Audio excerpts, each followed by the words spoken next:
Sims, let's go.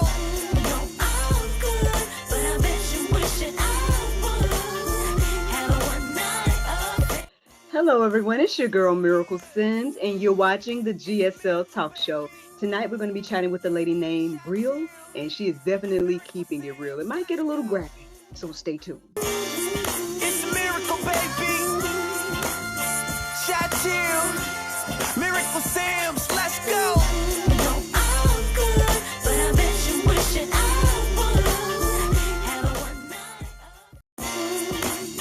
Yeah.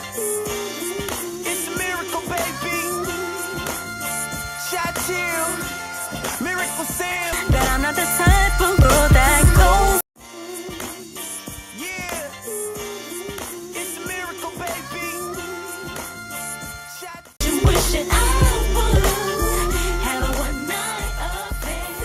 Welcome back to the GSL Talk Show. I'm here with Miss Rill. How you doing? I'm great. And yourself? I'm good. I'm good. Welcome to the GSL Talk Show. Thank you. Thank you so much for having me. Yes. Can you tell me where you're from and then a little bit about yourself?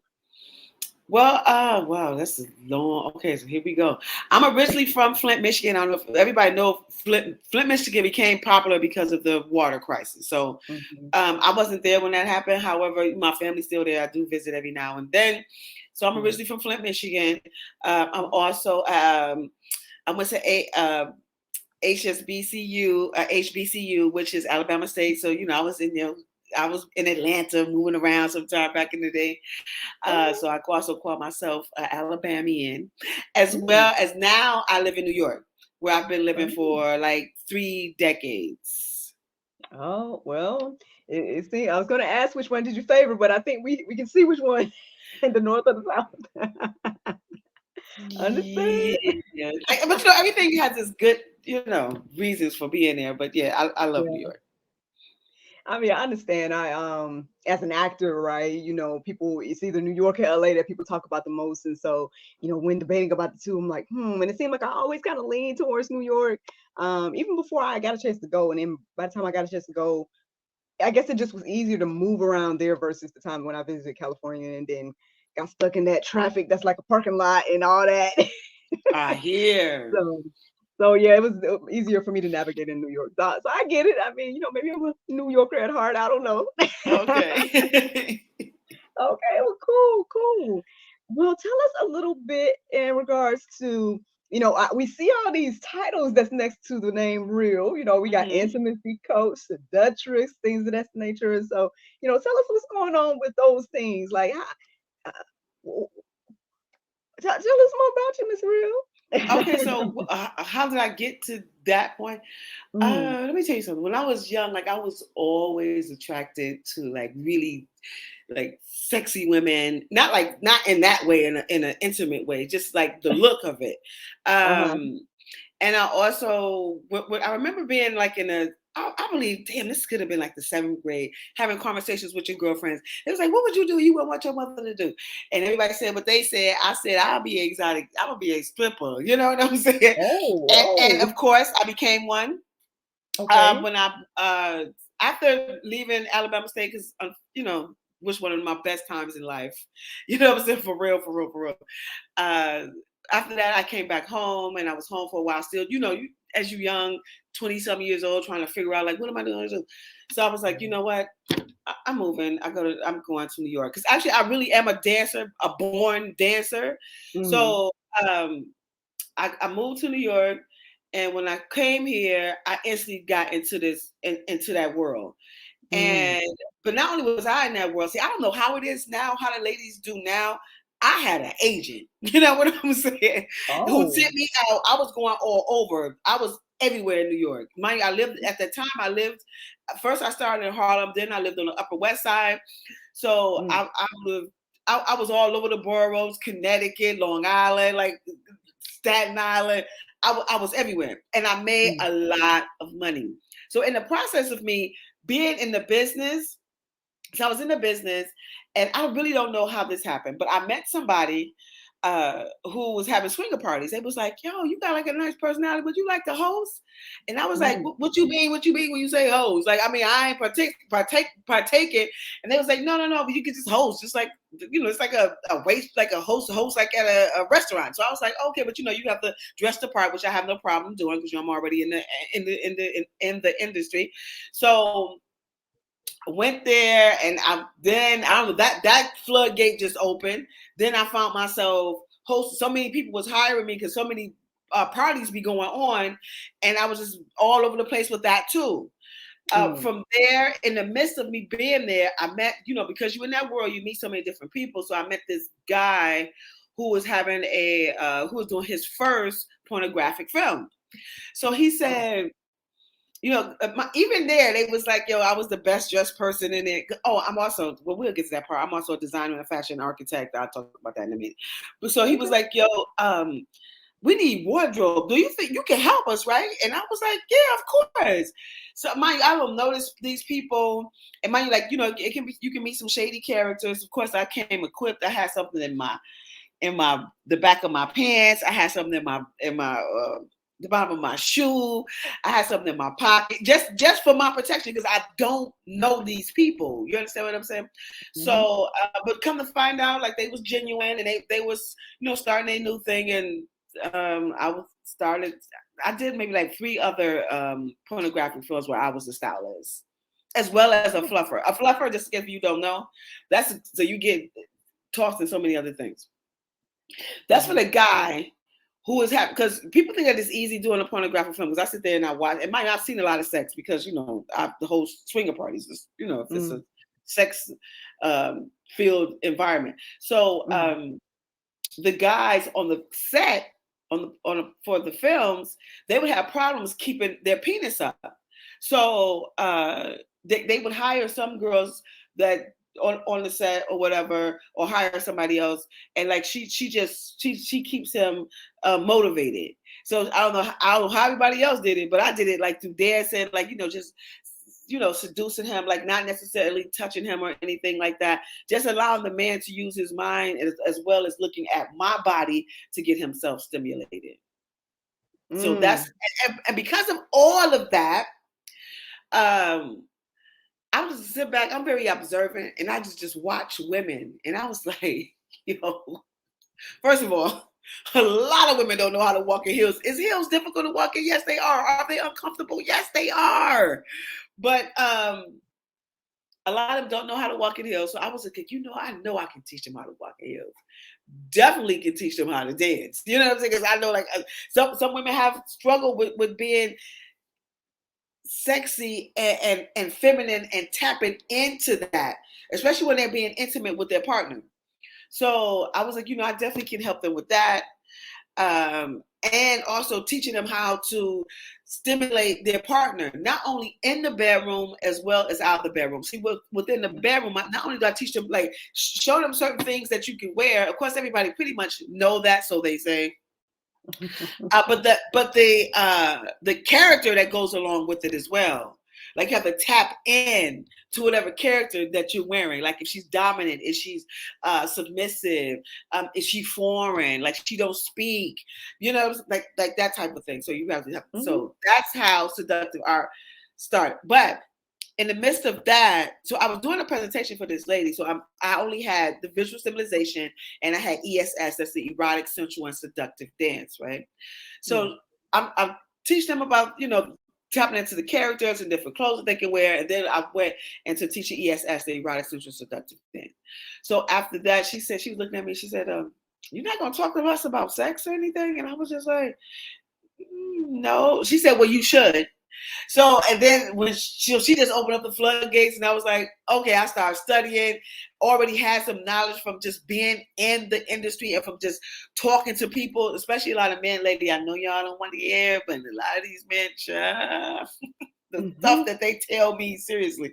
So from that and just studying and doing my own surveys and whatnot, and so Seductive Art just opened. Well. I mean, well, first of all, again, thank you for the transparency and things of that nature. I know it may not be difficult for you, but No, sometimes definitely these not. type of conversations are difficult, for people and things of that nature. And stuff. Who knows? So like some of the viewers, they might be like clutching their pearls right now, right? This is GSL, and so this isn't the first time we talk to a sexpert or seductress or maybe a seductress. I think this may be the first time someone came with that particular title. But even so, I feel like the things you're sharing can be very important to, I would say the GSL audience, just because I think your observations are true, especially when it comes to like women, and then maybe even women in marriage, things of that nature. Like some of us, I know we had a guest that came on, and she really took issue with what they call the purity culture, and I guess basically, Wait, let I me. didn't necessarily. Wait, I'm can sorry. I stop? Can you explain to me what is that? I never even heard of that.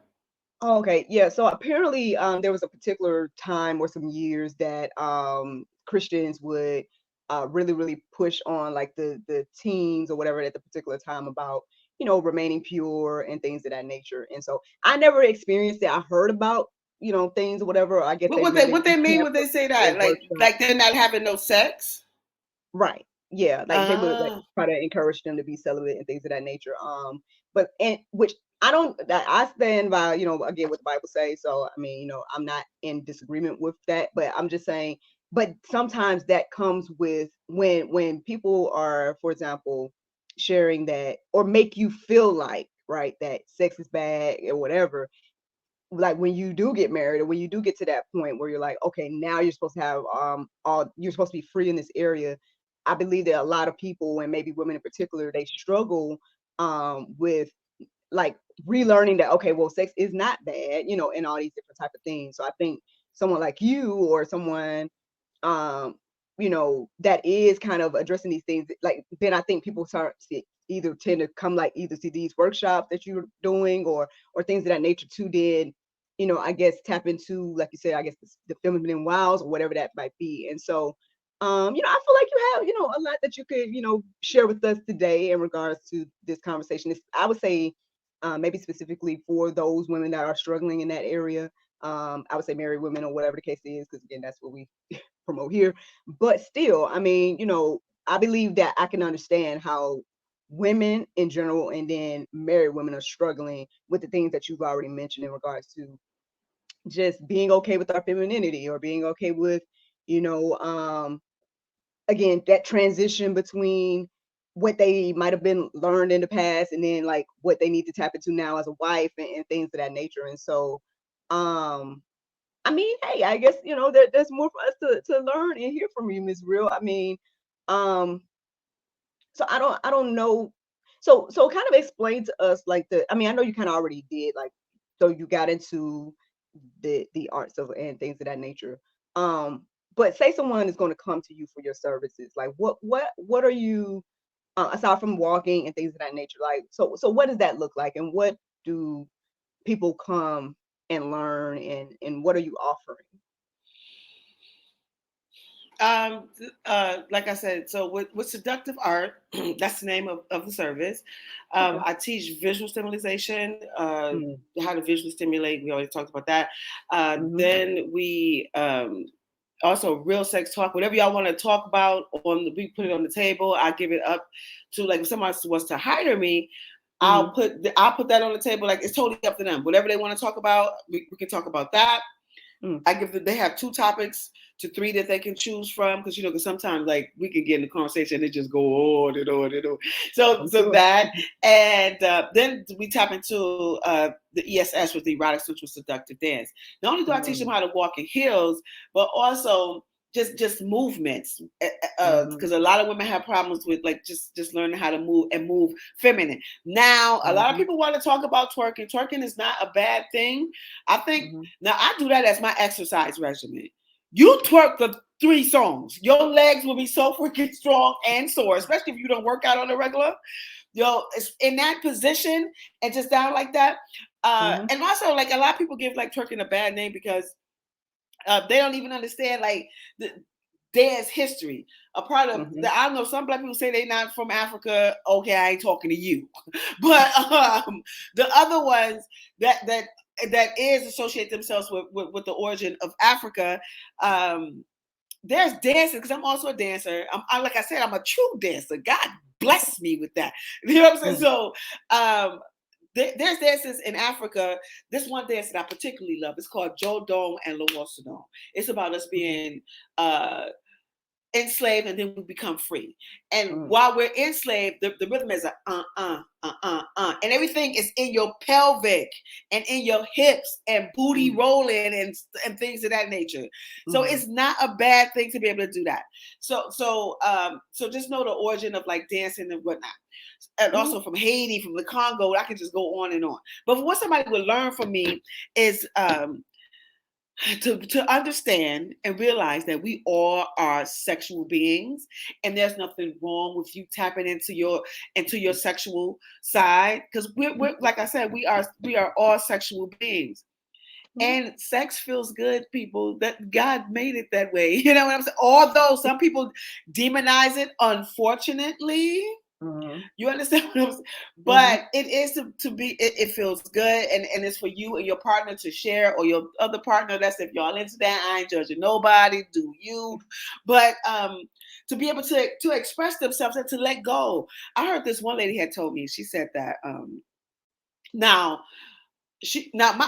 I know there's some personal information, but still, it's something that happens. Now, my vagina squirts, right? So this lady was saying that she kind of experienced it, like she feel like, you know, when it's about to, like, it's really intense, because when you have an orgasm, like your muscles like tense, just like say if you're working out and your muscle like tense up, like it kind of hurts though a little bit. So it has like that real intense feeling, but once you let go, it's just like so she said that she would feel like, I guess she's in the midst of having an orgasm, or maybe her vagina was about to squirt, and she would just instantly stop and get up and go to the bathroom, right in the midst of sex. Not allowing it to just flow, you know. All those, like, you know, some scientists and doctors say that some of it come out as pee. When my vagina does it, honey, I don't smell no pee, no nothing, you know what I'm saying? So no, just you should be for women to just stay in the moment and embrace. And the one thing I definitely preach, Miracle, is for women to love the skin that they are in. It's important for that. All these bad BBLs and all this old and these veneers and all this old. Now look, I get it. I'm not judging anybody to do whatever it's your body. You do whatever makes you feel good. Because I understand, because I'm a person who loves to exercise. So if you don't like to exercise, but your body is meant to move, though, people. You have to move your body. You know what I'm saying? Even if you are so-called, I'll call the big girls heavenly heavy. You're heavenly heavy. It's you still sexy. You have to own that. But you also need to work out. So I think when somebody come to me to a workshop, they're gonna leave feeling confident. They're definitely gonna learn how to walk in heels and how to manipulate it. Like, say if you're going out somewhere or whatnot, like, you know, which I think everybody pretty much know this. Like, you put your heels on, drive with your flat heels. Then when you get out, put your heels on. And if they really hurt, you just have to sit there and be cute. You know what I'm saying? Because some heels like hurt that you can't really walk in.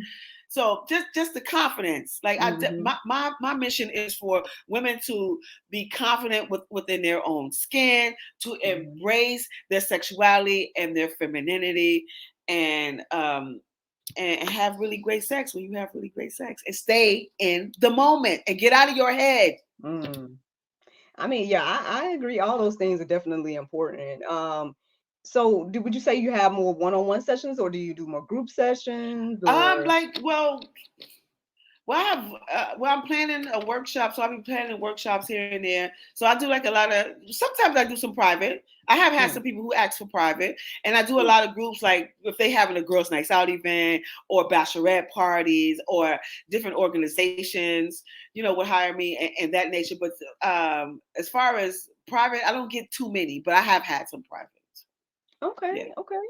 Yeah, I know that back when when I was getting married and whatnot, I had asked my sister, because she was in charge of my, you know, my shindig or whatever. I was like, you take to a twerk class, you know, I need to learn or whatever. Because again, a lot of us haven't been operating those skills, you know, and whatnot. And so, but she took me to a pole class, and I mean, it was all right, you know, but it wasn't the skills I wanted to learn at that particular time. Right, So right, I mean, right. I get it. You know, again, some of us, especially I would say as believers in Christian women or whatever the case may be, a lot of this stuff, either all of our lives we've been kind of sheltered from, to where Mm. then when you get into the marriage, it's difficult. Now, I'm not saying that was my story, but I'm just saying I've heard that people are dealing with this, you know, and stuff as believers and women and wives that want to either please their mate or want to be pleased, all that, right? That is Um, true. so again, I feel like what you're sharing and saying is definitely very important in this conversation. And obviously, it seems like you've been doing your part, I guess, to assist with these things. So how long have you been, doing the, My I keep wanting to seductive call art. it something else. Yeah, seductive arts. I My keep wanting to seductive art call it something. workshops. Yeah. Dang, I've been at it for like 8, not like off and on, like you know what I'm saying? Because you know, because I was definitely popping when wait, what was hot at that time? The pole dancing thing. Remember, like it was like Mm-hmm. this whole craze, and then it kind of like, you know, it kind of like fizzled out or what, because I'm not like really into that. Because let me tell you something about pole dance. I don't really like pole dance. I mean, because you have to be strong to be able to pull yourself up, and I don't really think that it's really, really realistic as far as like being sexy because you're just rolling around the pole. Ain't nothing wrong with that. That's just my view. I think that, and also I'm a dancer, so it comes from within. Like it's your body that you need to be moved. Like, although you moving your body on a thing and all you turning around, and I've seen some women do some amazing things with that thing, but I think it's more of a trick to me, like a novelty act or so. To me, in my opinion, Mm-hmm. and I think that everybody should take, because I mean, you definitely have to be strong to be able to pick yourself up. But Mm-hmm. yeah, like so for off and on for like for 8 to 10 years, like you know, I had my good, my bad, my good, my bad. But now I'm really focused on it. Okay. I mean, like I said, I understand that's entrepreneurship in general, man. You know, the seasons, bad, Listen. downs, ups and downs. But so I mean, in regards to, I guess helping these women, building their confidence, things of that nature. Like, how has it gone thus far? Like, do you have any maybe memorable moments that you had that kind of shows you, you know what, I'm walking in my purpose right now. Like, I'm doing what I'm supposed to be doing, or whatever the case may be. Do you have any like kind of testimonies like that to where you throughout the work that you've been doing, you're like, you know what, I see now that I work with this group of women and they really needed my service or something like that? Is that something Uh, you've well, you know, I experienced? think like that's like a personal thing for me, because I, like I said, like I already know what God blessed me with. You know what I'm saying? Mm-hmm. So I hopefully, I think that for me, this just feel good to see the women, you know, really embracing their femininity and their sexuality, and Mm-hmm. also taking in what I'm saying. Mm-hmm. Now the road to sex and sexuality isn't no one way. Yours is all over the place. You know what I'm saying? And it's personal to each Mm-hmm. person.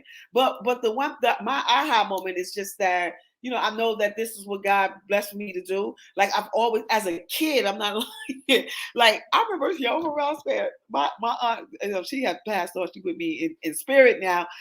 I remember, I swear to God, I was on a big wheel. I wasn't a promiscuous kid, but I was like, I don't know. I knew I had a nice body and stuff like that. My mother kept me cute. You know what I'm saying? So I remember one time I was riding and I just pulled my dress up. She Oh said, no. I said, oh Oh, my God. oh So goodness. Uh-oh. and getting into the field of what I'm in, like I just knew, like this is my purpose. This is what I'm supposed to do. You understand what I'm saying? See, Mm. people look at sexuality, especially when girls do that or when guys do that, like it is just so like oh my God, like that, like no, we're once again, people wake the fuck up. Excuse me. You know what I'm saying? We are all sexual beings. That's how we all got here. Unfortunately, sometimes some people's experiences, like I said, they demonize it and it's hurtful. Then that's why we have Mm-hmm. to teach. Another thing too, Miracle, we have to talk to our children about sex, especially with this homosexual thing that's going on. Lord have mercy, Jesus Christ. It's like it seems like it's an agenda, or that they are truly trying to push on the children. We have to talk. Well, I mean, if you gay, you gay. I'm not saying LGBT don't come for me. I'm not saying like anything bad about them. or you know, somebody being gay, but I just feel like it's kind of like just in the face, like a whole lot, like it's just a bit much. But that's why we have to have conversation with our children, and also just in case, because you know, children that be outside, they be doing whatever they doing with their friends, they may be smoking, they be drinking. You know what I'm saying? Although like children, family, let's not act like your kids don't be getting involved, because some of them definitely do. You know what I'm saying? Unfortunately, but you have to tell them to think smart and to think for themselves. The one thing, my son is 19 years old, and he do smoke weed, and I tell him, I said, look, any weed I come and file this house, I'm throwing in the trash because you're not grown. That's number 1, 2, 3, 4, and 5. And I also tell him, you have to be in control of your own mind, because people will take advantage of you. Somebody who probably was sexually assaulted in their house, molested, hurt people, and that's a fact.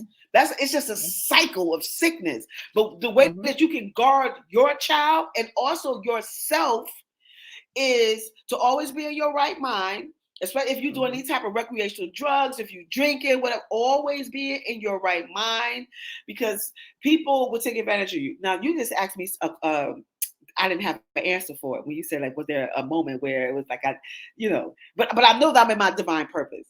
However, I do remember this, since we're speaking about that. I was somewhere and I was vending, and I seen this guy. He was already like, he gone, he drunk, he like this, right?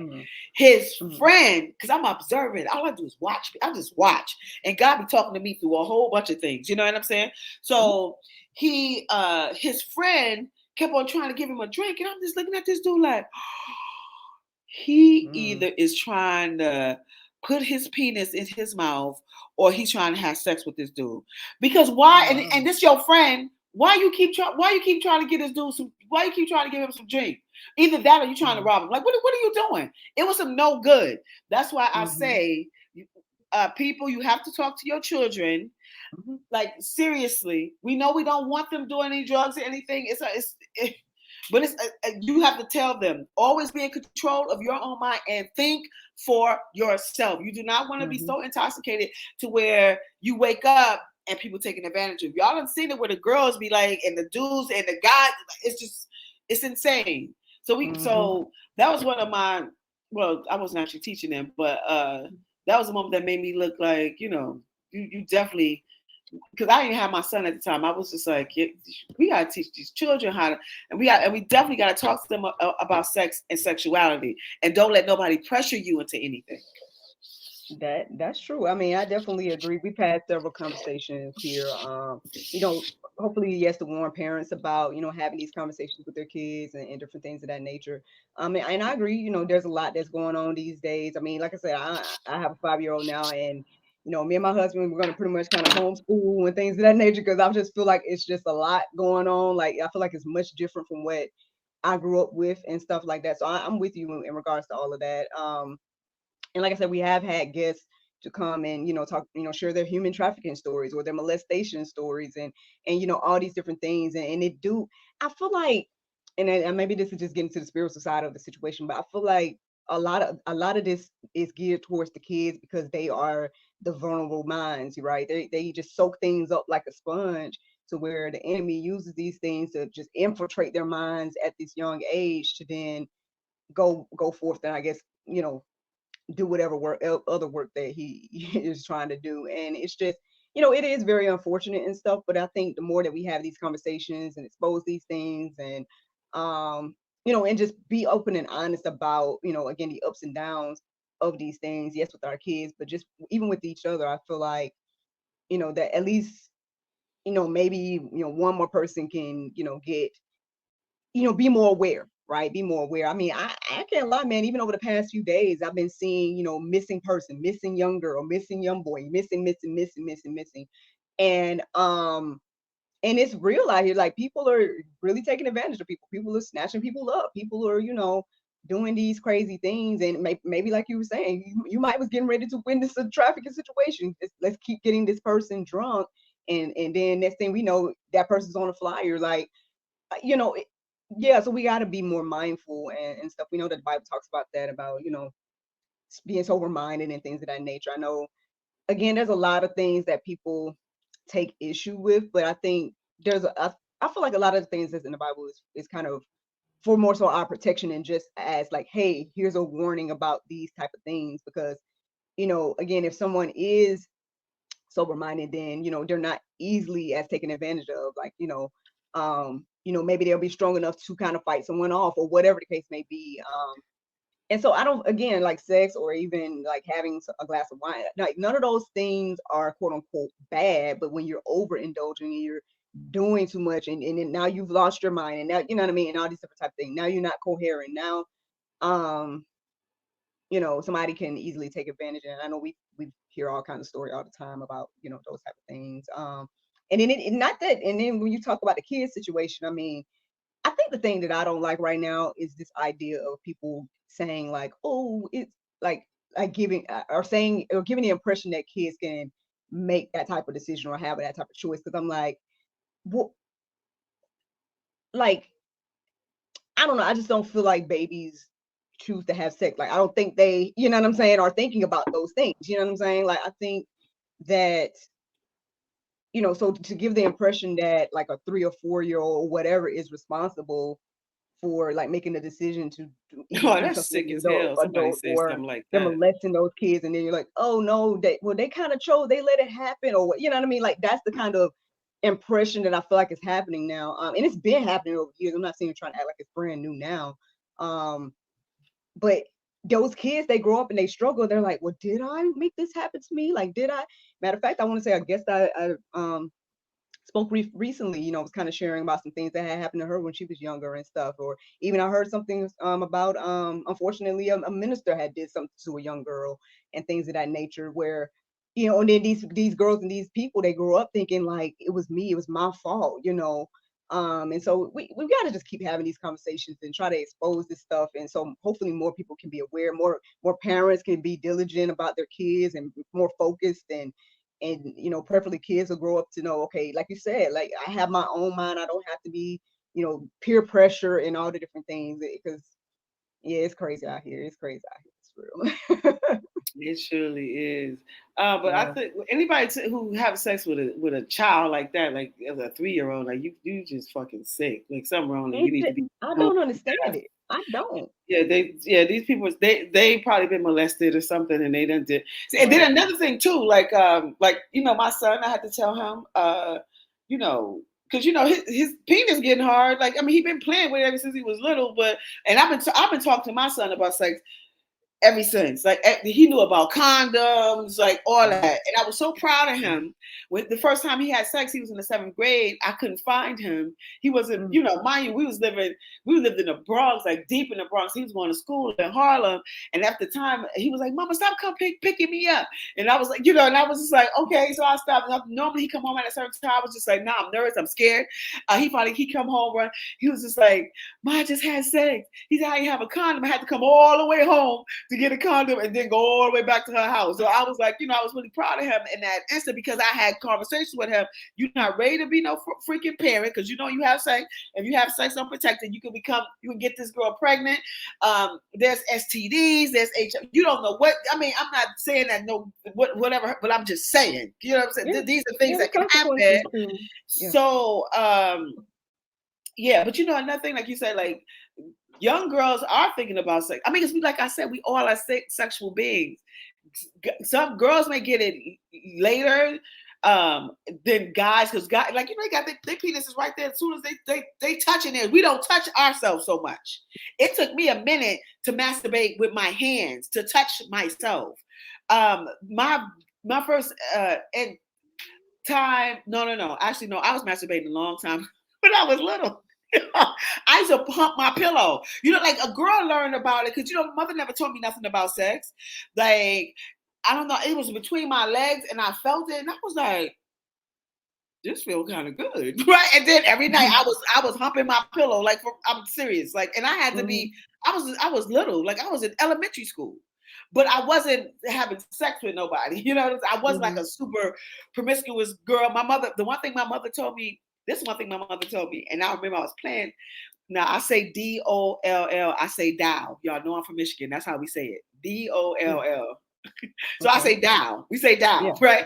So I'm playing with my doll. My mother said, she came to me, she was like, only thing a boy want to do is have sex with you. And I was like, and she said long, and said a boy, he's gonna want to have sex with you, but it's long, and he will always, and he probably will have sex with other girls, but as long as he respects you, don't you, you can't even worry about that. So I'm like, what is this woman talking about? You know what I'm saying? But as an adult, and now I've got this from just me observing, and also from talking to other people and me doing my own surveys. I swear to God, like 90% of the men, like 99.9 of the men, like have sex with other women, especially and also in the me working as the hostess at the swinger party. A lot of the men that came in there were married and they wasn't coming with their wife. They was coming with some other girl or by themselves. Because mind, there's two types of swinger clubs. There's the traditional where you can come with a woman. A man has to come with a woman. A man has to come with a woman, so it has to be a partner thing, or a man can come with many women. Then they have the non-traditional where the clients are the men, and the women that are in on a regular, they work there. So they basically are, prostitutes, but not really, but yeah, because they working. So the girls in there that's having sex. However, girls can still come there for, come in for free, and they can engage in sexual experience. But however, like for real, a lot of the men that I've talked to, all of them, almost all of them, married. They all got girlfriends. That's just, what I'm saying. Not saying that it's somebody else's man, but I'm just saying these men that was coming in there, all of them was married and had girlfriends. But we definitely have to talk to another thing too about girls in the 6th grade. Now I also teach. I have another gig where I teach fashion because, like I told you, I'm also a designer and a fashion architect. That's fancy word saying stylist. So I teach fashion to kids, like for middle schoolers. Okay. Why? There's been plenty of times where the girls were sucking the little boy's penis in a staircase. Oh, it's happening. It's definitely happening. And then a lot of men were like, I want to keep my daughter off the pole. Ain't nothing wrong with being I'm an advocate for that because clearly I worked in that business and I made a lot of money. One time I remember I counted $50,000. I probably made millions. I was ignorant. I was illiterate financially, seriously. And I was in my 20s having cash. Like I wouldn't do everything was this. Like and the crazy shit was I didn't do anything with my money because I was financially illiterate. You understand what I'm saying? So you have to teach them about finances. And also for if any girl tends to want to go into that business, another thing a lot of people like to talk to about too is that going and being an exotic dancer. Now I don't know how it is now because like I said, I had a agent, so I was getting paid to be there as well as my tip. So I ain't have to split no money. Like all my money was mine. So you can make a lot of money. You have to know not to drink too much because I became a social drunk. I had to check myself, like, what are you doing? Like, just because of course they're gonna influence. That's how they make their money as well. You know, the bar, like, have them buy you a drink. So I'm just constantly pushing drinks back. Then I had to, have the awakening happen. Like, yo, you got to wake up. You can't be drinking here every day. Like, you become a man hater. You can't do it long. I would suggest women do not do it long. I remember some young girls came. You can tell when the girls come in, they're young because their titties is up like nice and you know what I'm saying. Like you can tell like they're young girls. I mean, we dance topless. So I remember I see these young girls and I was just like, let me tell you something. And I still was financially illiterate, but I had said them. But I told them as an OG to them, I said, look, you make your money and you get out and don't be doing no extra because there's extracurricular things that happens, because this one girl, I remember like she was older than me at the time. This girl was so bad. Whenever she got on the stage, everybody sat down. Like she got that. Like she was natural. You know what I'm saying? So, but anyway, she was saying that she made 5 G's in like 30 minutes. I was like, yo, I'm going. And so she said, nah, I'll pick this for you. I said, why? You talking about you crazy? You know what I'm saying? So she was like, nah, she said, she said what she said, they doing what they doing when they do it. And I was like, oh yeah, you're right. I'm definitely not, and I appreciate to that girl. I don't even remember her name. Well, of course we all had, other names. We didn't give our real name. And I appreciate her so much for saying that to me. Cause some girls will be like, yeah, okay, come on. And then lure you there. Not to say that, I mean, I have to think for myself, thank God. But some girls to get stuck in that situation, get there and be like, no, girl, you having sex. Like, you know what I'm saying? Like some people probably kind of force them in that. So shout out to that lady who was just like a sane person and knew that I wasn't that type of girl. You understand what I'm saying? Like, nah, this ain't for you. So, but we definitely have to talk to girls. You know, another thing too, because I know a lot of young girls, I don't know what you think about the hip hop music. Now, look, everybody talk crazy about Sexy Red. Her songs is a bop, whatever. I do be bopping to it when I hear it. Now, Sukiyana, I don't know if you know about her. Now, she got this song out called I'm Selling Coochie. Girl, no. And then these little girls is listening to that. Now, I told you that it's middle school students that I teach. So this one little girl, we was having that conversation. I said, no, what do y'all think about that? A lot of them don't. Some of them at that age don't really listen to her. Don't really know who Suki is, right? But some of them do. And they was like, ain't nothing wrong with that. I was just like, no. I have to explain to them because once again, I don't know what their parents is telling them. Your body is your temple. This is like your house. You don't invite everybody in your house. This is your God's gift, and when you sharing it with somebody, you have to share with somebody. You have to know that you would need to know in your mind that this person care about you. And how do you know that? Because they're going to show you. You can feel it. You can tell. Like if a guy, and I explained to them too. I gave them an example. I remember when I was young, I was dating this guy. He was always just, when we gonna have sex? When we gonna have sex? And I had to be like in middle school, and I was just like, I wasn't ready to have sex. And I was just like, no, I don't know what I was saying at the time, but I know I didn't do it. But I knew that he was trying to pressure me into that. So I had to let them know because people learn through other people's examples. I said, if there's a guy, because, you know, of course, they ready to have sex. And if he's constantly pressuring you, you have to kind of cut him off. Because, like, no, especially if you're not ready. And you have to be firm. Look people in their eyes. Do not be afraid. I said no, and that's what that means. And if you want to go, you need to go. So we also have to teach our girls to stand firm. We have to teach our boys to be more chivalrous with girls. We definitely have to teach our boys that. You know what I'm saying? You know, like holding her hand, taking her mother when you go to her house, take her mother some flowers. You know what I'm saying? When you shake the father's hand, you look him dead in his eye firmly. You know what I'm saying? And you answer his questions. You know, you like things like that. My father taught me that. I remember one time this guy was he came to the house and we was walking out the house. We was going to the park. My father said, yo, hold my daughter's hand. And I was just like, right? You know what I'm saying? And now, like as a grown, whenever I go like on a date with somebody I know, like, yeah, we have, you hold my hand. You know, we have to teach the guys that too.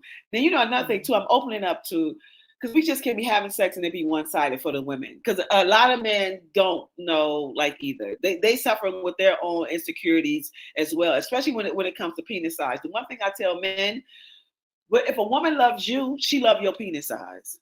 Like it don't necessarily matter. Now, if it's like, if you do suffer from, if it's really tiny, I'm just saying, women, I would suggest you do the Kegels, you know, tighten it up, and also that jade egg. That also works too. It's like it's made out of jade, the actual stone jade. And it's instructions like you have to insert it in your vagina, and you do the exercise, and it tightens up your vagina. You know what I'm saying? Like you follow the instructions on that. Look up jade egg, just in case if it's a little too, your vagina is a little loose, and your man may be a little small. So and men, just stop being insecure about that. Yeah, I was gonna say. I mean, that's good tips when it comes to all of that. Like, I mean, yeah, we got an affiliation with some friends they call Romantic Blessings. Y'all can go to my website and click their link. They might have the jade egg on there. It's a space where basically Christians can go and shop without the extracurricular of like nudity and whatnot. So y'all they sell toys. Yeah, toys, lingerie, stuff like that. But they be intentional about, like, for example, most lingerie online, it might have the model in it. They'll just have the lingerie itself and not the model, stuff like that to kind of guard people's hearts and minds. But now, Miss Rill, I don't know how you feel about this, but and I know we're probably gonna get ready to go. But as you was talking, if you can receive it, then cool. If not, spit it out to me, whatever catch me there. But I feel like you have a lot of well, not just wisdom, but like I feel like there's a lot of things under your belt of like, I don't know if you're doing this already or maybe it's something you can do, But I feel like what you were sharing about the young ladies that you're, kind of teaching and things of that nature. I don't know if you probably could do like an after school club. I don't know if it could be a workshop or just a mentorship or something like that. But I think the things that you shared for the young ladies of like maybe how to, say no, how to um, be mindful of your body and protecting yourself, all those different, tips and skills that you just shared. Like, I feel like that is so important. I feel like we've had several conversations here on GSL about how those of, you know, older than us, or whatever the case may be, we got to be, teaching the next generation and things like that.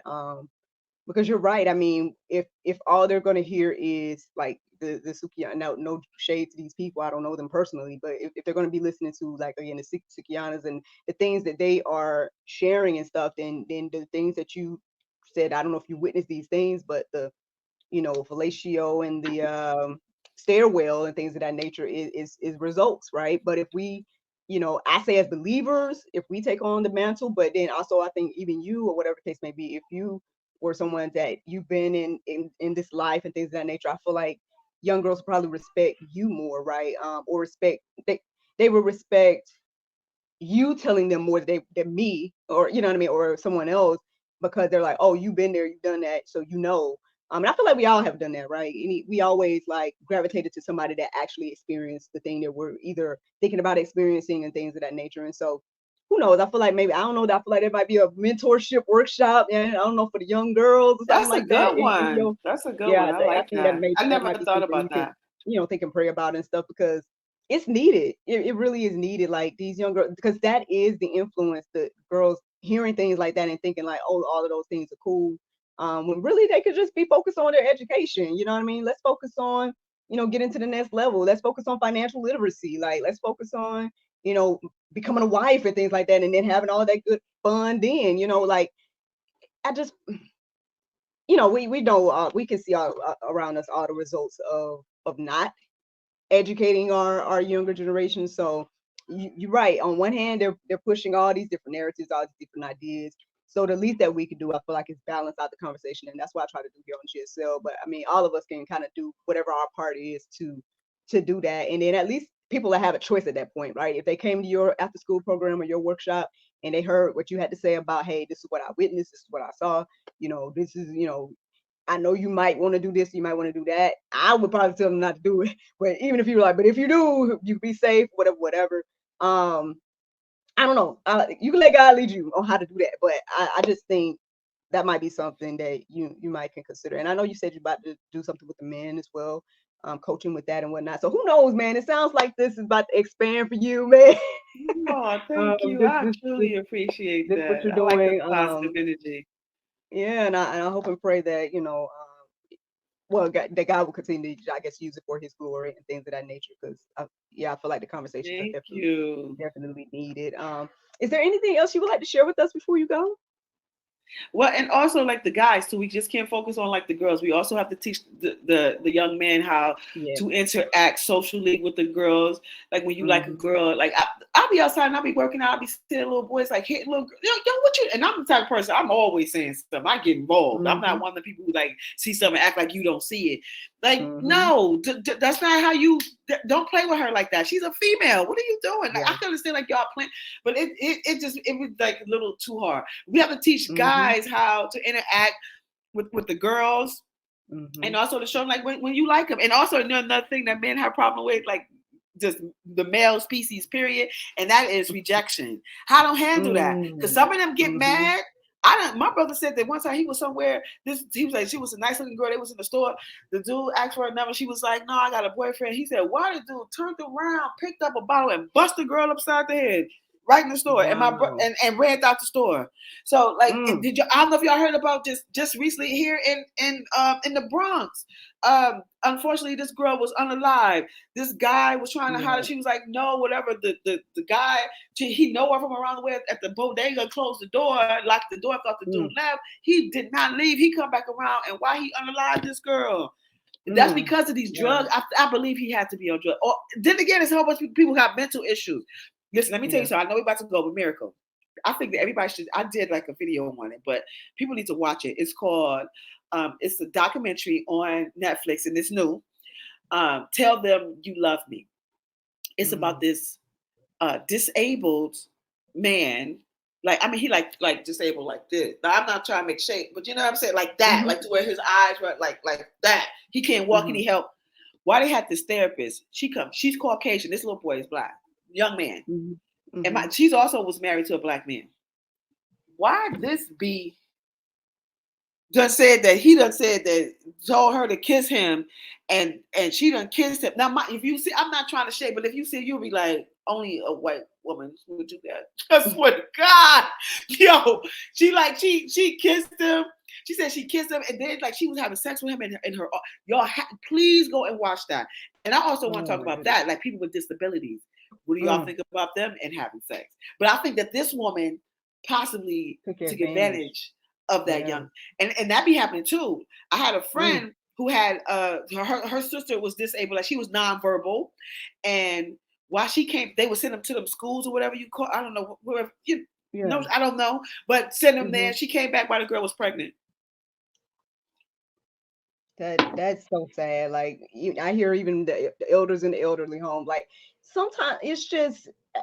I hate to be like people are sick, but no, it's the truth. So instead of just saying that, I'll say it's sin. It's a sin issue. That's what I believe according to the Bible. And unfortunately, it comes out in these variety of ways. And I just don't stop taking advantage of the vulnerable. That's the thing. We're taking advantage of the vulnerable, and unfortunately, it comes out in these ways where, you know, again, nonverbal people. Like, how can she consent? You know, like and that's why I can't. I don't know. Anyway, Miss Lee, because we'll have a whole nother conversation. I know, for real. Like, don't stop taking. I mean, I guess I feel strong. I say this, and I don't know if this is gonna start up another thing, but I guess one reason I feel strong because unfortunately molestation is in my my past, and I'm sorry to hear you that. know, and yeah, and I know I was young and whatnot, and honestly, I think I was like I had to be like 3 or 4 because my sister wasn't born yet, and we're oh 5 my years God.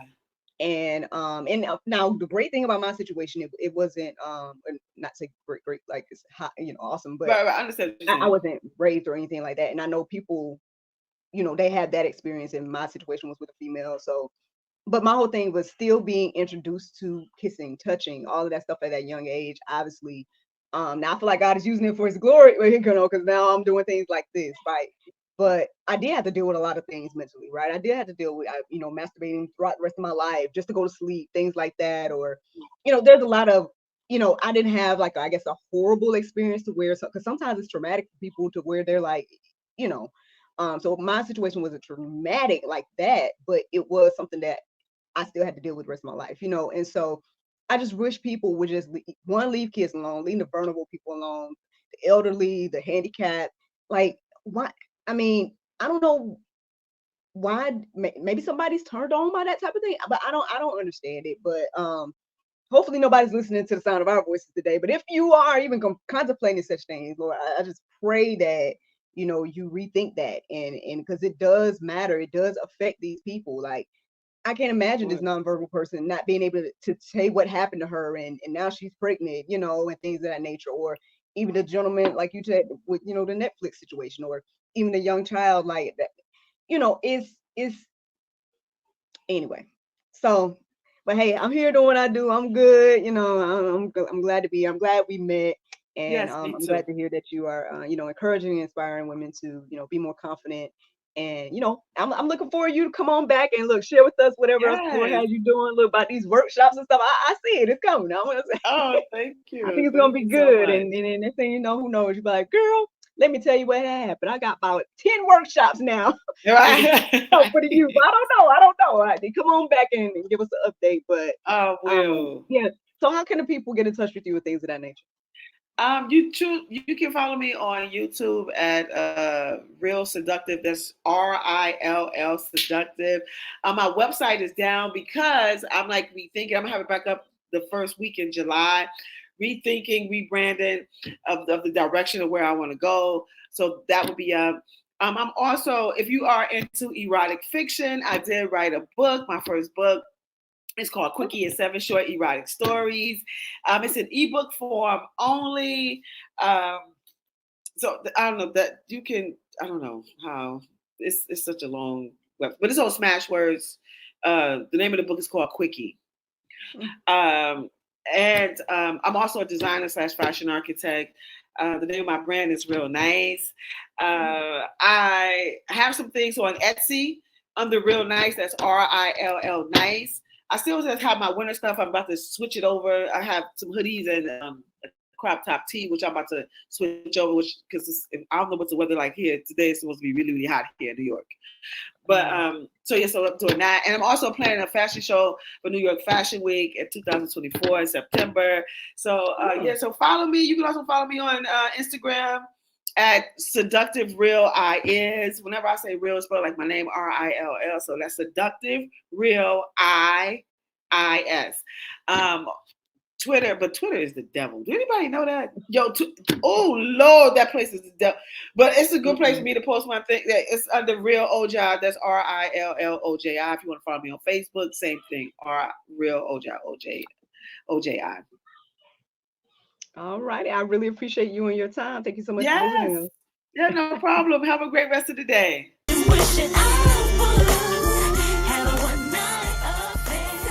Thank you so much for watching the GSL Talk Show, and thank you to Miss Rill for joining us tonight. Don't forget to like, subscribe, and share. And if you're in need of Miss Rill or her services, check her out. Have a good night.